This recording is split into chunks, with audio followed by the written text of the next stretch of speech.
Welcome everyone. Today is 21st June and today is the International Yoga Day. 2014 में prime minister ने yoga day आज के दिन रखा और आज 6वां साल है। इसमें ह्यूमैनिटी एंड पीस की बात उन्होंने बताई थी।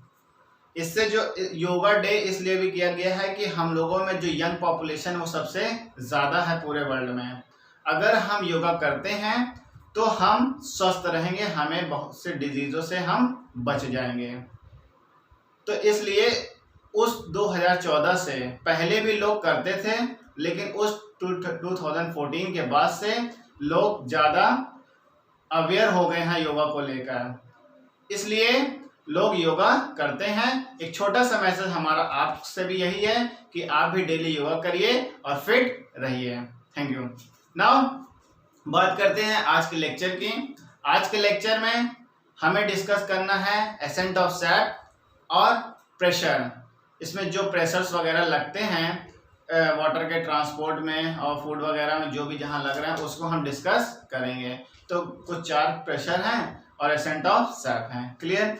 नाउ एक्टिव ट्रांसपोर्ट में हमने बात की थी, उसमें लोअर कंसंट्रेशन से हायर कंसंट्रेशन में वाटर मॉलिक्यूल्स मूव करता है।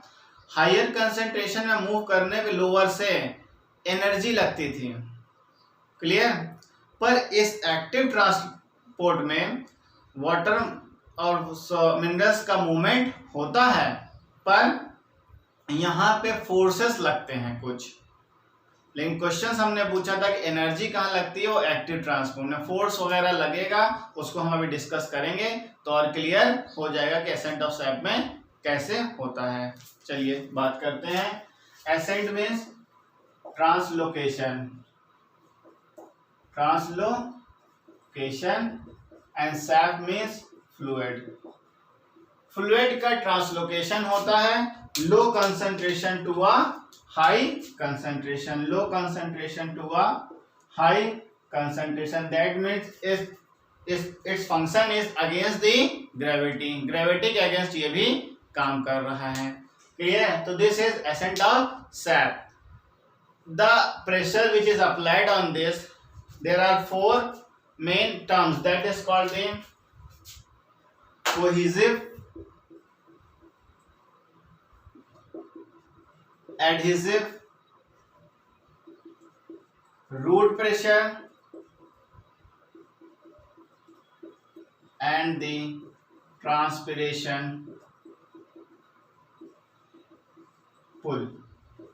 ये 4 कुछ लगते हैं प्रेशर्स वगैरह, और होते क्या है जिससे ये एसेंट ऑफ सैप होता है। Let's discuss. पहले बात करते हैं रूट प्रेशर की। Root pressure is a pressure which is developed in the cortical cell and they push the water and mineral in the xylem। अगर मान लीजिए ये रूट है तो इसमें प्रेशर इसके कॉर्टिकल सेल में लगते हैं, so that water and minerals move in the xylem. अगर ये जाइलम है तो यहाँ पर पहुंच जाए। और जाइलम वो टिश्यू है जो वाटर को ट्रांसपोर्ट और मिनरल्स को ट्रांसपोर्ट करता है। तो this is the simple root pressure. Root pressure क्या है, जो water, it is a pressure which is applied on the cortical cell and push the water and mineral into the xylem for transporting the water and mineral. Clear. Now cohesive and adhesive. When water molecules stick together, that is called the cohesive. When water molecule stick to the surface, अगर किसी surface से touch है, that is called the adhesive. Clear. तो root pressure हो गया, cohesive हो गया, adhesive हो गया। Now next is capillary tube and transpiration pull. एक कैपिलरी ट्यूब भी है, कैपिलरी ट्यूब।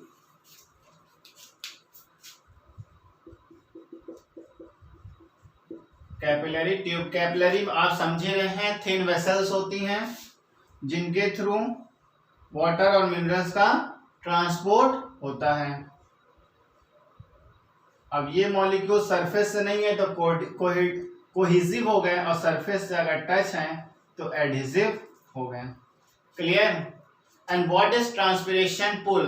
ट्रांसपिरेशन आपको बताए थे पहले लेक्चर में, transpiration is the process in which loss of water in the form of water vapour. जब वाटर का लॉस वहां लीव्स से होता है तो लीव्स रिक्वायर वाटर, उसको पानी चाहिए, तो वो नीचे से सक करने को मांग रही पानी, और जब नीचे से सक करेगी तो यहाँ से रूट प्रेशर जो है प्रेशर जनरेट करता है, पानी को यहाँ से भेजता है, और इसी कैपिलरी ट्यूब के थ्रू वाटर जो है लीफ तक पहुंच जाता है। तो पूरे तरीके से एक डिटेल में चलते हैं। सपोज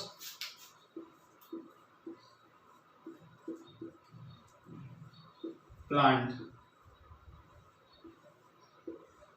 अगर ये प्लांट की बात करें, यहां पे आपका एक प्रेशर जनरेट हुआ, that is called the root pressure. आपको बताया था रूट हेयर से वाटर एब्जॉर्ब होता है, लेकिन यहाँ प्रेशर लगता है, तो इस प्रेशर से वाटर मॉलिक्यूल कॉर्टिकल सेल में प्रेशर लगेगा, तो कॉर्टिकल सेल जो हैं कि उसे पुश करती हैं वाटर एंड मिनरल्स को, ताकि जाइलम में पहुंच जाए, ये जाइलम में पहुंचे। अब दिस इज अ ट्यूब, यहाँ पे वैक्यूम जनरेट होता है, वैक्यूम जनरेट, तो एक तरीके से प्रेशर भी यहाँ पे बनता है, और नैरो होती हैं, जितनी ट्यूब नैरो होती हैं उतने हाई लेवल तक वाटर का ट्रांसपोर्ट हो जाता है। सोचिए बड़े बड़े प्लांट्स होते हैं, उनकी कितनी हाइट होती है, लेकिन वाटर का ट्रांसपोर्ट वहां तक होता है इसी प्रोसेस से। रूट का प्रेशर होगा, ऑस्मोटिक प्रेशर लगेगा, टर्गर प्रेशर है, यही सब प्रेशर लगते हैं, और वाटर मॉलिक्यूल्स और मिनरल्स यहाँ से मूव करके तक पहुंचते हैं। और transpiration is the loss of water, water का यहाँ पे लॉस होता है,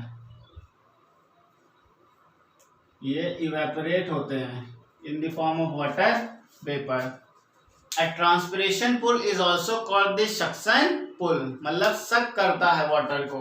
जब यहाँ पे प्रोसेस होगी फोटोसिंथेसिस का, वाटर का लॉस होगा, तो यहाँ से ये सक करेगा वाटर को, इसी ट्यूब कैपिलरी ट्यूब के थ्रू वाटर आएगा, और यहाँ से रूट प्रेशर फिर भेजता है। That is called the simple ascent of sac. Root pressure एक प्रेशर हो गया आपका। अब जो प्रेशर बच रहे हैं उस पर हम डिस्कस करते हैं। Now next is osmotic pressure. Pressure की बात करते हैं। पहला है आ गया है आपका ऑस्मोटिक प्रेशर। Osmotic pressure. अब आपको ऑस्मोसिस हमने बताया था। ऑस्मोसिस में क्या बताया था? वाटर मॉलिक्यूल्स मूव करता है high concentration to low concentration but through a semi permeable membrane. Semi permeable membrane के थ्रू मूव करता है। लेकिन जब वाटर मॉलिक्यूल लो कंसंट्रेशन से हाई कंसंट्रेशन की तरफ मूव करता है तो यहाँ पे प्रेशर लगता है through a semi permeable membrane, that is called the osmotic pressure. Clear? नहीं समझ में आया होगा तो एक एग्जांपल लेते हैं। सबसे पहली बात, सेमी परमिएबल मेम्ब्रेन अलाउ करती है सॉल्वेंट को, सॉल्यूट को अलाउ नहीं करती है। क्लियर? तो अगर कोई डाइल्यूट पार्टिकल्स यहां पर हैं तो ये मूव करेंगे हाई कंसंट्रेशन सॉल्यूशन की तरफ। क्लियर? तो ये मूव करेगा, यहाँ पे मूवमेंट हो रहा है, लेकिन जो सॉल्वेंट है, वाटर्स होंगे, वाटर मॉलिक्यूल्स वो मूव करेंगे, लेकिन कोई भी सॉल्यूट पार्टिकल्स नहीं होंगे। सॉल्यूट कोई solid particles allow semi permeable membrane नहीं करेगा। लेकिन अगर मान लीजिए कोई क्लोज चैम्बर है और यहां पर हम एक प्रेशर जनरेट कर दें, एक प्रेशर जनरेट कर दे, क्लोज्ड है, कहीं से कोई एयर वगैरह नहीं आ रही है, ये सेमी परमिएबल मेम्ब्रेन पूरी लॉक है। क्लियर? तो this pressure is called the osmotic pressure. यहाँ पे एक प्रेशर जनरेट हुआ, ये osmotic pressure. Osmotic pressure stop करता है ऑस्मोसिस की फंक्शनिंग को। Osmotic pressure stop the functioning of osmosis and it separate the two solution, दो सॉल्यूशन को अलग रखता है। यहाँ पे जो हाई कंसंट्रेशन है वो अलग है, और जो यहाँ पे सॉल्वेंट है वो तो आ जाएंगे, लेकिन जब यहाँ पे डाइल्यूट अगर इसका मूवमेंट यहाँ पे होगा तो यहाँ पे क्या होगा, ये बढ़ेगा। अगर कोई प्रेशर नहीं लगेगा तो ये ऊपर की ओर मूव करेगा, और अगर यहाँ प्रेशर लगा दिया तो यहाँ पे से कोई मूवमेंट होगा नहीं, इधर वाले इधर सॉल्यूशन रहेंगे, इधर वाले इधर सॉल्वेंट रहेंगे। This is called the osmotic pressure. तो सिंपल एक तरीके समझना है तो ऐसे समझिए, movement of particle water molecules from low concentration to high concentration through a semi-permeable membrane, but a pressure is generated that is called the osmotic pressure. It stops the process of osmosis and separates the two solution, दो solution को अलग रखता है। Pressure लग गया तो कहाँ से कोई चीज आएगी, नहीं आएगी, तो यहाँ का सॉल्वेंट यहाँ पे, यहाँ का सॉल्यूशन यहाँ पे, लेकिन सेमी परमिएबल आपको सॉल्वेंट ही अलाउ करेगी। अभी हम मेम्ब्रेन भी डिस्कस करते हैं। Now this is osmotic pressure. Next is turgor pressure. Turgor pressure आपको टर्जिडिटी हमने बताई थी, वहां उस कंडीशन में क्या होता है टर्गर प्रेशर में, टर्गर प्रेशर इसमें क्या होता है, आपको टर्जिडिटी बताई थी। कोई भी सेल है इसके अंदर वाटर मॉलिक्यूल्स जब जाते हैं तो ये स्वेल अप हो जाती है, स्वेल अप हो गई, तो ये जो सॉल्यूशन है they exert a pressure on the cell wall, they exert a pressure on cell wall and this pressure is called the turgor pressure. और ये जो सॉल्यूशन है जनरली वैक्यूल में कलेक्ट होते हैं, वैक्यूल है जो कि सेल मेम्ब्रेन पर, सेल वॉल पर प्रेशर जनरेट करती हैं, that is called the turgor pressure. Now next is wall pressure. अब वॉल प्रेशर से समझ रहे हैं, the pressure is generated by the wall, wall mean cell wall. तो ये जो है सेल वॉल, ये सेल वॉल जो है सेल मेम्ब्रेन पर या प्लाज्मा मेम्ब्रेन कहें, इस पर प्रेशर जनरेट करती हैं, इस पर प्रेशर जनरेट करती हैं। टर्गर प्रेशर का अपोजिट जब प्रेशर लगेगा प्लाज्मा मेम्ब्रेन पर तो that pressure is called the wall pressure. Clear? दोनों चीज समझ में आ गई। कोई भी वाटर मॉलिक्यूल्स जब सेल के अंदर आता है तो वो सॉल्यूशन जो है सेल के वॉल पर जाकर प्रेशर एक्सर्ट करेंगे, that is called the turgor pressure. उसके अपोजिट रिएक्शन में वॉल्स जब प्रेशर लगाते हैं तो वॉल जब प्रेशर लगाएगी तो सेल मेम्ब्रेन पे या प्लाज्मा मेम्ब्रेन पे लगाती है, that pressure is called the wall pressure. तो this is the simple pressure and the ascent of cell. अब बात कर लेते हैं मेम्ब्रेन की। मेम्ब्रेन अभी तक आप समझ में आ ही रहा होगा, सेल मेम्ब्रेन की हम लोग बात कर रहे थे। मेम्ब्रेन एक लेयर होती है, हिंदी में बोले तो झिल्ली होती है, जिसके थ्रू चीजें मूव करती है। It is of 4 type. First is permeable, second is impermeable, third is semi permeable and fourth is selective permeable. अब आप सोच रहे हो ये क्या है, हम तो यही 2 नाम सुने थे, परमिएबल, इम्परमिएबल क्या है। ये परमिएबल जो है आपका फ्रीली परमिएबल है, जिसको हम सेल वॉल जब डिस्कस किए थे सेल के चैप्टर में, तो वहां पर आप देखिएगा हमने बताया था फ्रीली परमिएबल, उसी को बोलते हैं परमिएबल, मीन्स कोई भी सॉल्यूट और सॉल्वेंट। अब आपको सॉल्यूट सॉल्वेंट सोल्यूशन ही पहले बता दें। सॉल्यूट सॉल्वेंट, सॉल्यूट कोई सॉलिड पार्टिकल, एग्जाम्पल की बात करें अगर तो शुगर अगर बात कर लें, सॉल्ट बात कर लें, या कोई भी पार्टिकल, ठीक है, पेबल्स, स्टोन्स, सैंड, ये सब सॉल्यूट है आपका। सॉल्वेंट यूनिवर्सल है, that is called the water fluid. अब ये दोनों जब मिक्स हो जाते हैं तो सॉल्यूशन बन जाता है। Clear?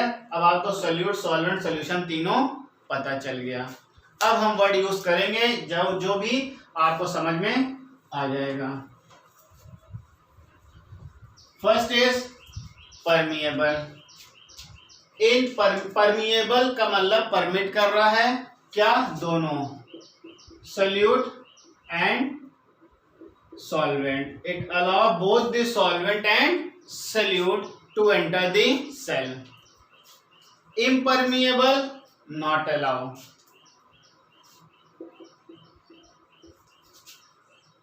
Not allowing to enter, that is solute and solvent, इनको एंट्री नहीं मिलेगी। ये वो मेम्ब्रेन है जो एंट्री नहीं करते हैं। अगर इसकी बात करें तो इसका एग्जाम्पल आपका सेल वॉल हो गया। इम्परमिएबल में आपकी क्यूटिकल और बार्क हो गए। सेमी परमिएबल मेम्ब्रेन, अभी हमने बताया सेमी परमिएबल मेम्ब्रेन, यहाँ पे allow both solute and solvent, allow only solvent समझ के। एग्जाम्पल सेलोफेन शीट और paper. Selective permeable, allow only solute, example cell membrane. Cell membrane जो है आपको सिर्फ सॉल्यूट को अलाउ करती है, और सेमी परमिएबल सेलोफेन शीट होते हैं, सॉल्वेंट आते हैं। इम्परमिएबल क्यूटिकल और बार्क होते हैं, किसी को अलाउ नहीं करते हैं। और फ्रीली परमिएबल है, सॉल्यूट और सॉल्वेंट दोनों को अलाउ कर देते हैं। तो this is all about the absorption by root. ये पूरा एब्जॉर्प्शन ऑफ रूट है। अब छोटे छोटे प्रैक्टिकल्स हैं इसी ऑस्मोसिस पर, डिफ्यूजन पर, इम्बाइबिशन पर, एक्टिव ट्रांसपोर्ट पर, टर्जिडिटी फ्लैसिडिटी पर। तो वो प्रैक्टिकल है, चीजें हमने यहाँ पे सारी बता दी हैं, उसको एक बार आप अपने बुक से रीड करिएगा। Till then if you have any problem, comment in the comment section. Thank you.